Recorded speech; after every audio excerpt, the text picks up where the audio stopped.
welcome to True Health Tuesdays. Tonight, women's health. Yes, 50% of the population just about. What we're going to do, we're going to lay this out a little bit different. So instead of talking about women's health, because I was doing a lot of research for this, and I'm looking at the different talks out there on women's health, and it's psychotic. When you look at these absolute barbaric doctors out there that were passing out hormones in the 80s to make old women young, and then they found out, oh my God, we're causing all these different types of cancer. I mean, there's no apology. There's nobody arrested. So now this is a different approach. What if the body was smart? I know. What if the body's responses to the environment were intelligent? So we're going to lay this out a little bit different, and I want to walk you through this. First, we're going to look at the leading causes of death, what women are dying from. We're talking heart disease and cancer. They're just about the same percentage of the population. And then respiratory diseases, stroke, Alzheimer's. So when we look at this, that's the main causes of death. What are common disorders in women? Okay, thyroid. You know, we get women every day that have been taking thyroid medications for decades. Gallstones, migraines, irritable bowel syndrome. These are all very, very common with women as the higher percentage of having these diseases. Kidney diseases, autoimmune diseases, osteoporosis. Okay, these are all very, very common in women. Now, when we look at specific diseases, okay, we're talking urinary tract, higher percentage of women have that, but also pelvic floor disorders. Okay, we're talking polycystic ovary, endometriosis, certain cancers of breast, ovarian, uterine, cervical. When you look at different pregnancy issues, I mean, in my era, they were trying to not get pregnant. Now, there's fertility centers everywhere. And you start looking at it, well, what are the fertility problems? What about the birth defects? What about the preterm labors? Okay, so when we look at this, these are female-specific disorders. So what's causing this?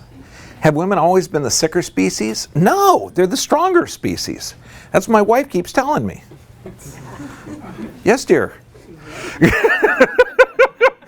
No, so let's look at it from a logical health perspective, okay? Is it genetic hormone imbalances, some weird infections, or are the diseases that the women are exposed to now, is it an intelligent response given the environmental stimulus? Is it an intelligent response given toxicity and deficiency? So now I want to walk you through this because it's a really tough concept to think that disease is an intelligent response. So let's look at the systems that are involved in this, okay? Okay, what systems are involved in all of those different diseases? I'm talking heart disease, cancer, autoimmune disorders, kidney disease, thyroid disease, irritable bowel syndrome, hormonal imbalances, okay? What do we got? Nervous system, cardiovascular, reproductive, respiratory, endocrine, digestive systems, immune system, urinary tract, integumentary, that's the skin, musculoskeletal, okay? All of those systems are involved. Now, what type of factors could affect all of those? Now, I know this is going to be very, very difficult for people in the healthcare field because the entire system is broken up into those different specialties. And the thought process is that the endocrinologist can't talk to the digestive expert because they're totally different fields. But what all the symptoms have in common, or the systems? Well, when we look at it, we're going to look at stress. Now, the body has an intelligent response to stress. The definition is any real or imagined threat in your body's response to it. Now, what's interesting, does stress affect the cardiovascular system? Yes or yes? Yes. It absolutely does. Does it affect the skeletal system? You're going to find out that under stress, it actually can weaken bones. It slows down the parathyroid. It slows down hormonal imbalances. Does it alter digestive function? Yes. Yeah. It totally does. When you're under stress, you're actually going to alter function of that, and we're going to go over in detail at how that stress response can do it. Does the central nervous system, is that affected by stress? Yes. Absolutely. That's how you perceive the environment. And what are the intelligent responses to stress? And then you look at the pulmonary system. So remember the effects or the leading causes of disease? Cancer, heart disease, respiratory. Does that make sense? Am I the only one that has a dreaded fear of clowns? Okay, well, okay, so what just happened? Okay, remember, what's stress? Real or perceived? Okay, that's real. That ain't perceived. Okay, I'll tell you right now. Okay, so what just happened? Let's break it down into your body. What actually happened? First off, the amygdala. It interprets sound, images. So it interprets a signal of danger. Now this sends a signal over to the hypothalamus. Now the hypothalamus, it's the command center of the body. So it's going to go in there and talk to the pituitary. It's going to activate the fight or flight nervous system, and this is all in a normal response given stress. Okay, given stress. So the one system that can affect every one of those systems is stress. Now you've got this automatic nervous system, and we need a balance of this because your body is never static. It's never in a thing called stasis. Your body can either protect itself, which is the sympathetic nervous system. This keeps you alive under stress. There's certain hormones, there's certain physiologies.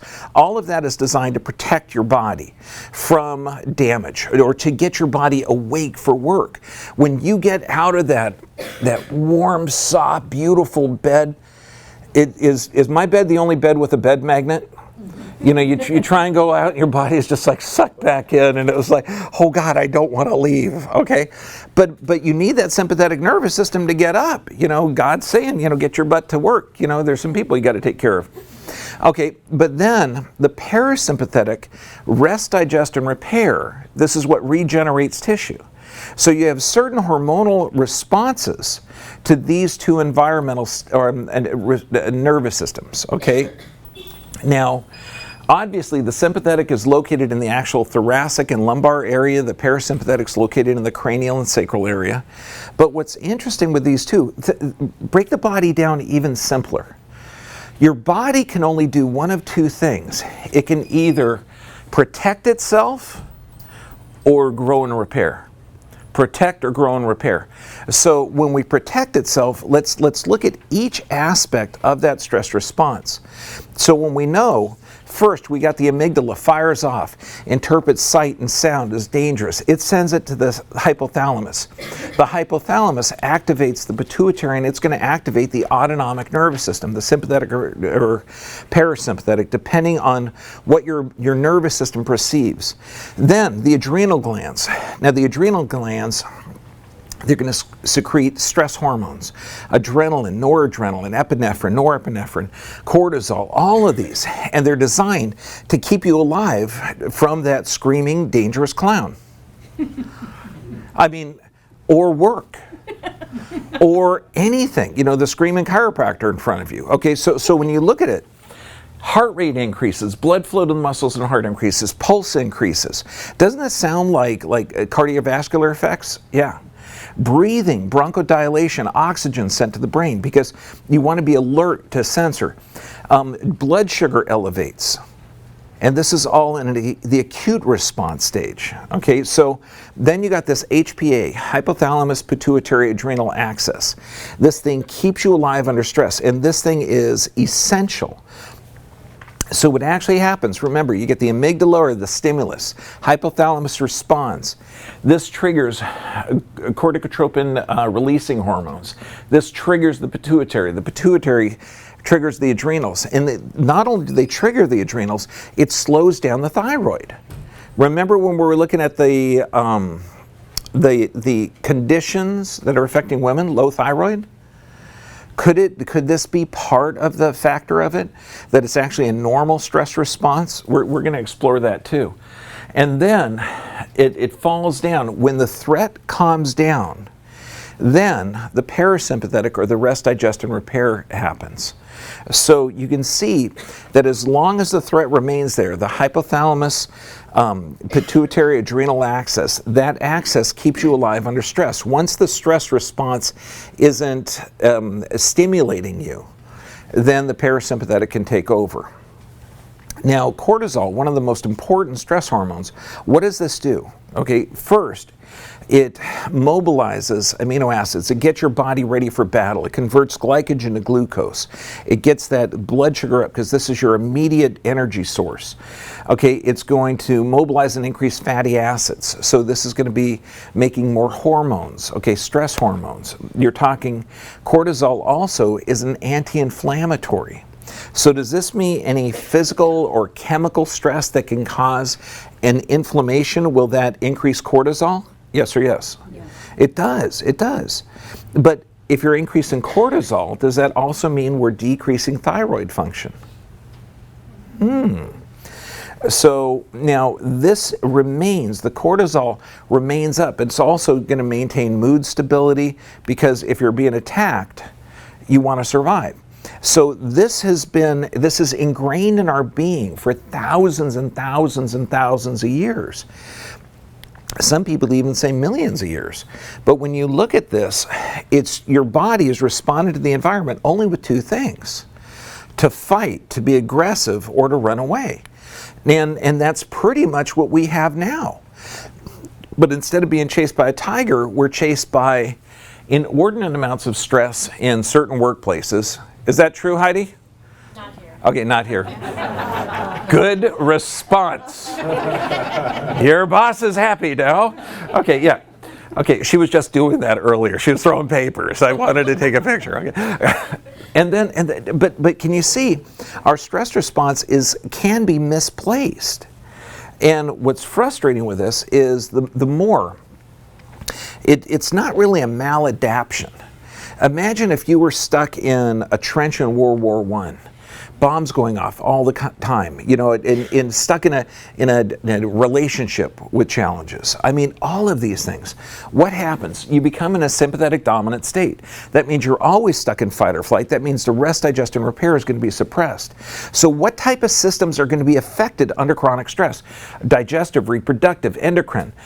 Why? These systems all start to break down. Can you see how it makes sense? Because when we're looking at all the systems that are negatively affecting women's health, the adrenal glands become exhausted, adrenal fatigue, low functioning thyroid. And what stuff breaks down in the body under chronic stress? What kind of stuff breaks down? Insulin producing portion of the pancreas. Does that mean type 2 diabetes? Absolutely, under chronic stress. Thyroid, low functioning thyroid, ovaries, parathyroid gland, that's going to be the osteoporosis. We're looking at the pineal gland, difficulty in sleep aspects. Pituitary, you're talking low thyroid function, altered hormone production. It all is there. This is the thing that ties it in. Now, when you look at the effects, the long-term effects of cortisol, what happens? Increased blood sugar levels.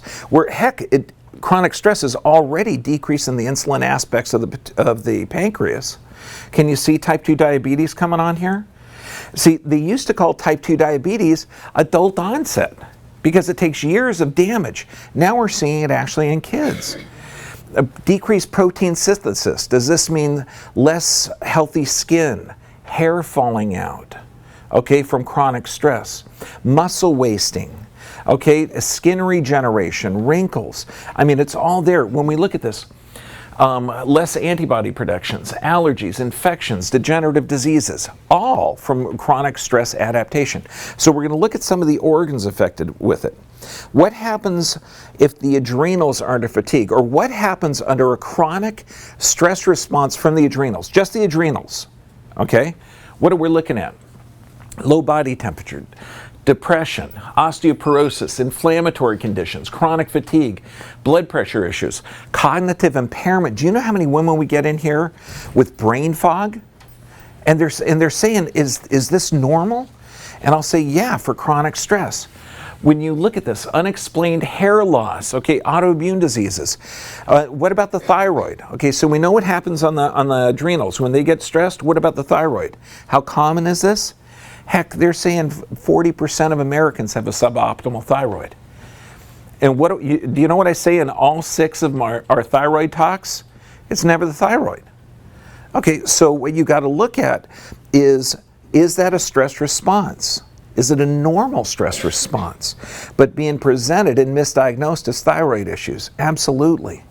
So Let's look with low functioning, thyroid exhausted. What happens? Again, heart disease, depression, fibromyalgia, menopausal symptoms. So we're talking hormonal imbalances. Okay, irritable bowel syndrome, autoimmune disease, low libido, infertility, memory problems, weight gain, hair loss. Do you see a similarity there?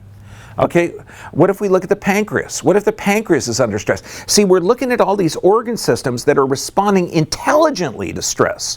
It's an intelligent response to maladaptation to stress.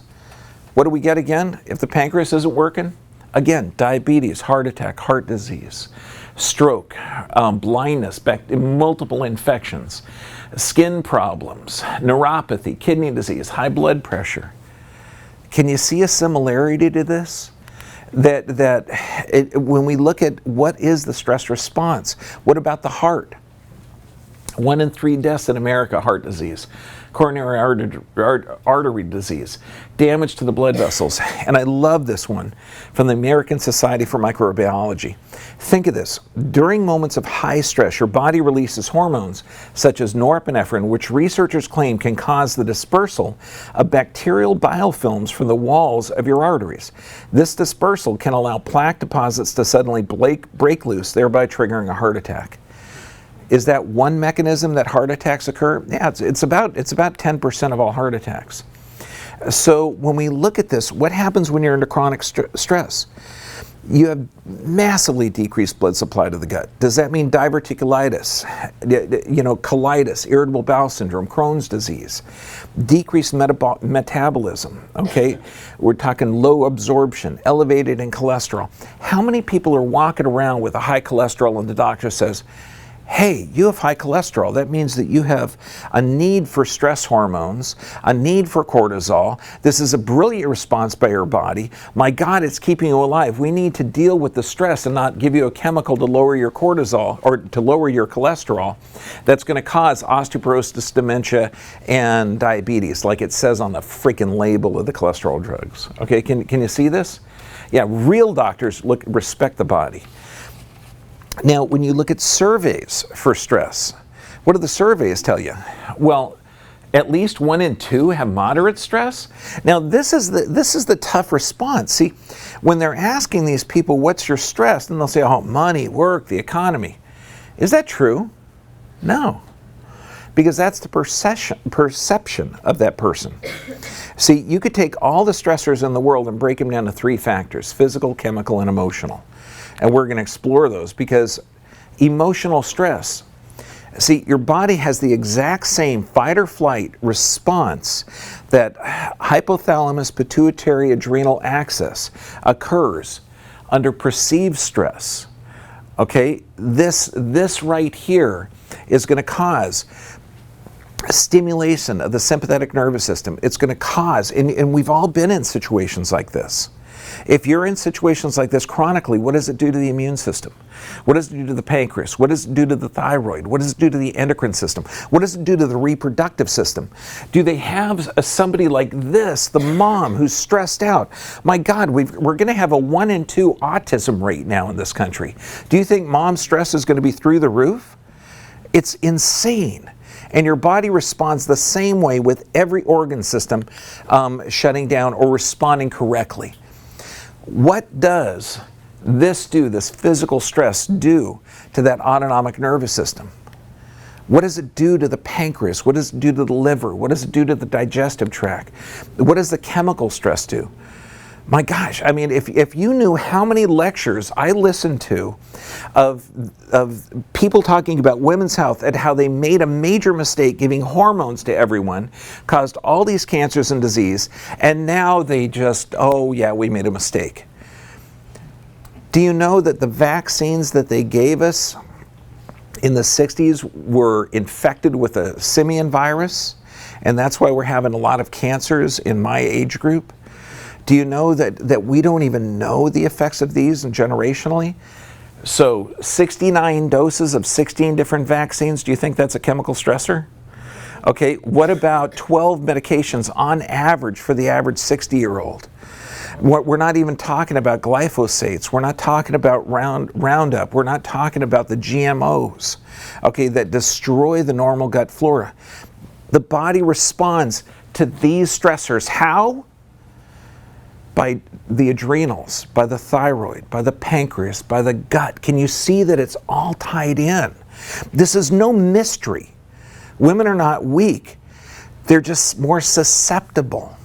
Why? Because think about it. Okay, for one, the stress response is going to change estrogen level. We know that. We know that. And cortisol decreases estrogen. I mean, when we look at this, estrogen and progesterone have to remain in balance. Okay, and also the menstrual cycle, you're talking bleeding every month. That requires a huge amount of cell production. So if there's a problem with digestion, if there's a problem with stress, does that mean it's going to deplete your body of nutrients even further? Absolutely. I love this. Michael Borkin, this is, I mean, brilliant, because when we think of stress, when we think of women's health, I mean, I think 35, 40-year-old gals, right? No, we're talking teenagers. Listen to this quote. People tend to think women's hormone problems starting in midlife with the onset of menopause. In fact, the dysfunctional pattern can begin during adolescent years or even before birth. The severity of hormonal problems may increase with age, but it's not age per se that's the root of declining health. It's most often the cumulative psychological or physiological effects of stress that can cause disruption of the natural rhythms and balancing mechanisms of women's hormones, thereby eventually compromising overall health as well as sexual and reproductive health. End of quote. I mean, it makes sense, doesn't it?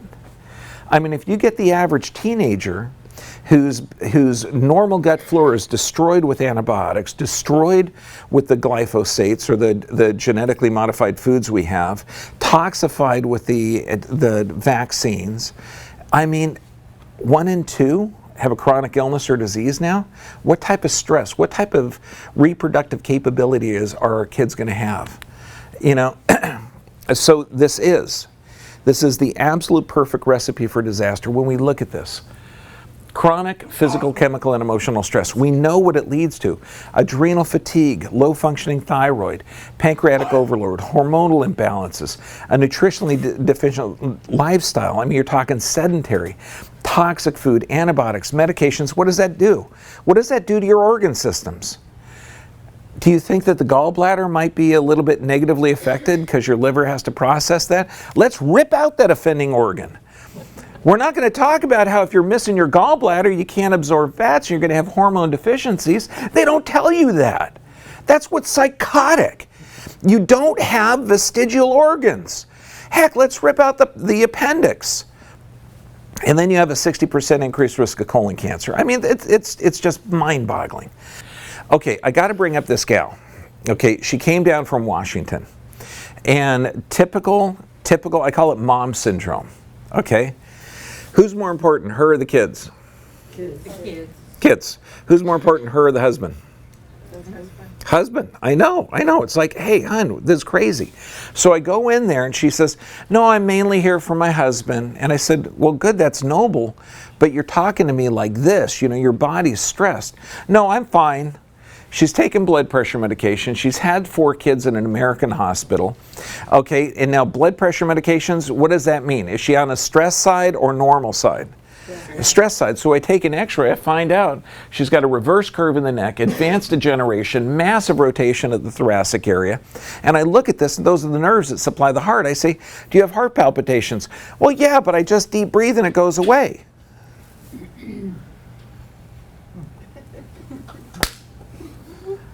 Mom, you got to take care of yourself, okay?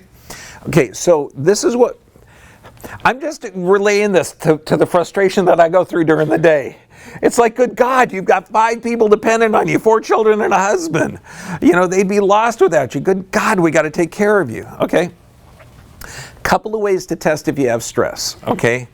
The saliva test is really good. Saliva circadian test is really good. Blood tests are generally not accurate, okay, unless they're testing for both free and bound hormones. Honestly, we do the saliva test here, but it's not that important. It's kind of like if if anyone are there any sailors in here? Okay, 1. Okay, 2. You are a sailor. Okay, when the wind is ridiculously high, you want to reef your sails. Okay, otherwise the boat falls over, blows over, mast hits the water, you all drown. Okay, that's bad. Okay, so when it's time to reef the sails, guess what all sailors say? It's already too late. Okay? So if you think that it's ready, you should get your stress hormones tested by your saliva, guess what? It's already too late. You're already stressed. I can guarantee it. Don't worry about it. Because it's not going to change your therapies. We're going to do the same therapies whether you're stressed or not stressed. If you're not stressed, you want to do this stuff to keep healthy anyway. Does that make sense? Okay. So one of the things we got to do, we got to support hormonal health. And how do you do this? Well, I mean, endocrine function for sure, but immune system. So does that mean that you have to get your nervous system checked by a corrective chiropractor? Absolutely. Dietary problems. We got to check because under stress, you've got that decreased blood supply to the gut. So dietary enzymes, metabolic enzymes, digestive enzymes, those are going to be dynamically important. Exercise, you're going to see how vital this is. Vitamin D, this means every day you got to get in the sun. But most of the planet is living in an area where you don't get enough sun. And in fact, this is kind of cool. If you're standing in a spot and your shadow's longer than you, you're typically not getting enough sunlight. Isn't that cool? I know, I thought it'd be a neat trick. But so supplement, you have to supplement. I mean, when you look at this, remember heart disease and cancer? Look at this, vitamin D is directly linked to increased heart disease and cancer. How many doctors are saying, look, get in the sun, throw away the sunblock, get healthy amounts, supplement with vitamin D3. 25% higher risk of dying from heart disease or stroke. Proper vitamin D levels can reduce your risk of dying by 50%. I was watching this one special on centrogenarians. People have made it over 100. And does anyone know what the bullshit factor is? Wait, let's call it BS factor. Okay, it goes down as you age. You tolerate less crap. Okay, and this reporter goes up and says, you know, what does it take to live beyond 100? This old gal looks over and says, you don't die. I thought, wow. I love that. Okay, so don't die. That way you live longer. Okay, vitamin D. Look at the disorders. Okay, because remember we're talking chronic stress. We want to tie all the diseases that women are into a couple of different factors. Vitamin D. What's the deficiency like? The digestive disorders, osteoporosis, brain fog, mental disorders. Autism, super high. Dementia, Alzheimer's. Remember those diseases that people are dying from? Cardiovascular diseases, all types of cancer. I mean, so you have to optimize your vitamin D levels. Absolutely. You got to deal with the stress, but optimize the vitamin D. 20 minutes a day exposure. Vitamin D supplements, at least 8,000 a day. It's really 3,000 units for every 100 pounds of body weight. So 8 to 10,000 a day is vital. When we look at vitamin D and K2, K2 is essential, okay, for vitamin D usage. There's a lot of supplements with both, or supplement with grass-fed butter, grass-fed dairy, fermented foods if you're a vegan, certain cheeses, brie. Oh my gosh, thank God brie's on there. Okay, iodine. Okay, when you look at this, the key to a healthy thyroid and effective metabolism is iodine. Now the tough part, the thyroid typically produces two main ingredients, T3 and T4. T3 has 3 molecules of iodine, T4 has 4 molecules of iodine. And iodine deficiency are one of the most common things that we're experiencing. Why? Well, what iodine does, we're talking fertility, brain development, potent antibacterial, antiviral. So does this mean if someone's iodine deficient that they're more predisposed to infections? Like urinary tract infections, vaginal infections, skin infections? Absolutely. Well, this is why we got iodine deficiency. First, we got iodine phobia. There's a lot of insane doctors out there that are saying stay away from iodine. Well, look at what we're exposed to. Since the 80s, they used to use iodine in bread making. has an anti-caking agent. Now they use bromine. Now bromine is also one of the halogens. And it looks similar chemically or structurally to iodine. So it can bind a receptor site. So if you're eating bread that's made with bromine, it's bad. Fluoride or fluorine is also chemically similar to iodine. And chlorine is chemically similar and structurally. So if you're eating bread, fluoridated water, or chlorinated water, your thyroid is going to be deficient. Okay, does that make sense? If the thyroid's deficient, then the adrenal glands are going to take over. So you could have a low-stress lifestyle and just drink tap water and be in an adrenal dominant state. Okay, does that make sense? So if you're drinking fluoridated water, diets low in shellfish, vegan diets are very common for low iodine. Now, when we look at some of the sources of the bromine, now again, the bromine is going to slow down thyroid function. You slow down thyroid, you're slowing down adrenals. Pesticides, plastics, bakery goods. I mean, if you look at Mountain Dew, it says BVOs, the brominated vegetable oils, Gatorade. I just talked with a patient that says, oh, no, I drink really healthy. I drink Gatorade every day. Okay, man, it's slowing down your thyroid. You've got MSG in there, which is altering brain function, and you're coming to me for depression and anxiety. Yeah, you got to see the movie Idiocracy. They water their plants with a Gatorade-like substance. Okay, no, and medications. We're talking inhalers, we're talking fire retardants. This is also why in new homes and new cars, okay, you can be inhaling toxic chemicals. Make sure that you have windows open, make sure you vent the place. So what are the things you can do to detox? High dose iodine, high dose vitamin C, unrefined sea salt loaded with minerals, Epsom salts, baths, and sweating and saunas. Phenomenal. Now, when we look for solutions for iodine deficiency, okay, adding sea vegetables to your diet. And they're delicious. I mean, they're super common. They got to be from healthy sources, particularly when we're talking about the amount of radiation we're getting from Fukushima.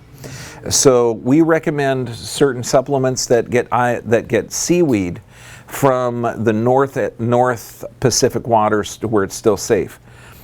Now, magnesium. This is one of the minerals that people are super deficient in that we need for processing. I mean, 80% of Americans are magnesium deficient. You're talking thousands of functions of just magnesium. Now, calcium, vitamin K2, and vitamin D must be balanced with magnesium in order to work properly. So when we're looking at this, magnesium is vital for muscles, creating energy, digesting protein, fats, and carbohydrates. Now, remember we're talking about organ deficiencies? Look at the deficiencies. With 80% of Americans deficient in magnesium, what are some of the signs and symptoms of magnesium deficiency? Hormonal imbalances, chronic fatigue, depression, panic attack, muscle spasms, bowel disorders, so irritable bowel syndrome, headaches, migraines, neurologic disorders, fibromyalgia, kidney disease. Can you see similar? So we're talking the diseases are mainly deficiency and toxicity. So what can you do to get magnesium? Dark green leafy vegetables. Okay, nuts, seeds, mackerel, lentils, beans, avocados, dried fruit, dark chocolate. Thank God. Hey, are you sick of health food that tastes like cardboard? Give me an amen. Amen. Thank you. Okay, yeah, dark chocolate, good. Okay, now breathing. Okay, fantastic. Breathing. Most people don't. Now, typically you want to breathe out twice as far as you breathe in. 4-7-8 is probably one of the most readily acceptable. We teach a little different breathing method in our meditation class, but it's pretty much you breathe into a count of 4, 1, 2, 3, 4, hold it for 7, then breathe out 1, 2, 3, 4, 5, 6, 7, 8. Okay.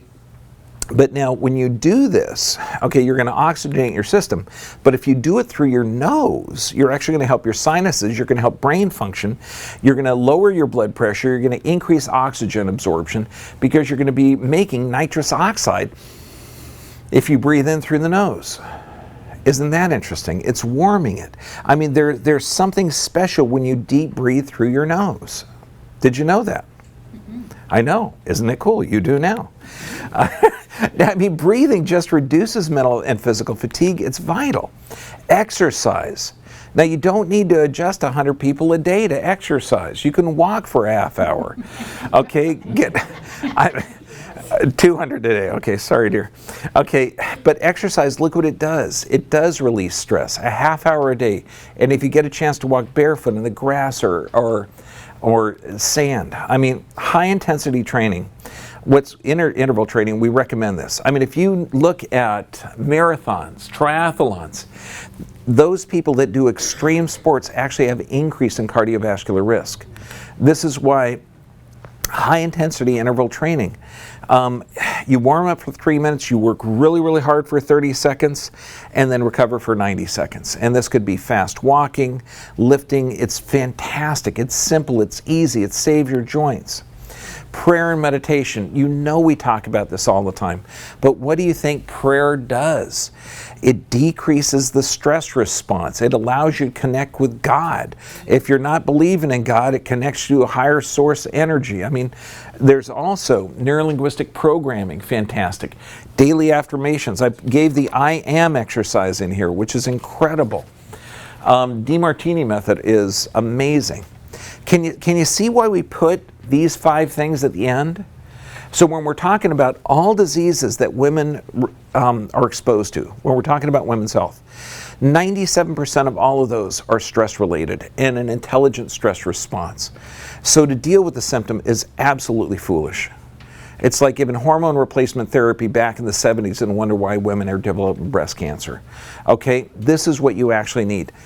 You live your life through your nervous system. You need that. You need exercise to detox. You absolutely need proper nutrition. You need sufficient rest, and you do need prayer and meditation, 100 times out of 100. Now, all of these things are available on Owner's Guide. Now, we have 1-page of reference, 2-page of reference, 3, 4, 5, 6, we have 130 references. So when people call up and say, no, my kidney disease wasn't from chronic stress. It was from the drugs they gave me to deal with the chronic stress. Say, yeah. Okay. Okay, now, any questions? Yes, ma'am. How much magnesium? It depends on your stress level. But if you look at magnesium supplements, okay, they're going to say the recommended daily dose. But just eat the food with magnesium. Eat healthy amounts of it, and you'll be fine. The supplements that everybody should be taking, it depends on what their lifestyle is. But the supplements, like for an overall thing, everybody needs whole food supplements. So this way they're not in a pill form, they're not synthesized, they're not packaged, and they have more living aspects to them. And you want them in whole food because a lot of times your body can't break down the pills because we have low acid production. So just about everybody on the planet needs vitamin C because we can't produce it. Vitamin C with bioflavonoids, complete one, is ideal for everyone. Everybody needs an omega-3. We all need healthy fats in order to produce healthy hormones. Everybody needs iodine. Everybody needs a mineral supplement that contains magnesium, selenium, zinc, manganese. I mean, there's 125 minerals that we need. So it's got to be a plant-based mineral supplement. Everybody on the planet's going to need a good vitamin supplement. Okay, something plant-based again. Zeal is a good one, but there's a lot of plant-based vitamins out there. And then depending on what you've been exposed to, like let's say you've had a lot of antibiotics or antidepressants or toxic environmental exposures, you'll need black seed oil. That's fantastic. Cumin seed oil, which is a great antifungal. It's been around for thousands of years. It's mentioned in every religious text around just about. Okay, so it all depends, but mainly those are the basics. Yeah, I understand that, but I was thinking more along the lines of a particular brand, because it's so many different brands that are lean or. And that's one of the things. I don't want to promote one brand. Right. You know, look for whole food, organic, naturally processed, plant-based, and that's going to be a good one. Because I got to tell you, this goes out to all around the world, and we get calls from Norway that says, "Hey, look, I can't get body balance over here." Okay, get a good sea vegetable, plant-based mineral. Okay, I can't get, you know, I mean, you can pretty much get iodine and vitamin C and everything else on every other part of the planet. It concerned me because I was looking at vitamin C, and if it's not plant-based, then it's some kind of acid. That's why vitamin C with bioflavonoids or liposomal. Okay, those are good. But really, vitamins have to be done on an individual basis. Everybody needs some, but some people that are fighting certain diseases need higher dose. You know, some people with like autism, they'll need glutathione IVs. They'll need vitamin C IVs. They'll need EDTA to detox some of the metals from their system. So it depends on what the person's gone through. Next question. Yes, ma'am. Is there IV, the vitamin C IV, helpful or? Are vitamin C IVs helpful?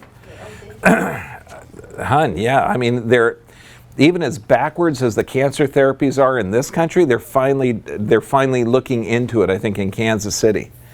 Yeah, it's essential for health. I mean, vitamin C IVs are non-toxic and extremely effective in dealing with multiple diseases. Yeah. How often you can do that? It depends on your body and it depends on your system. It depends on your condition. You know, it's like, is water vital for everyone's health? Yeah, okay, let's do a hazing incident at a college and kill ourselves by drinking 5 gallons of water.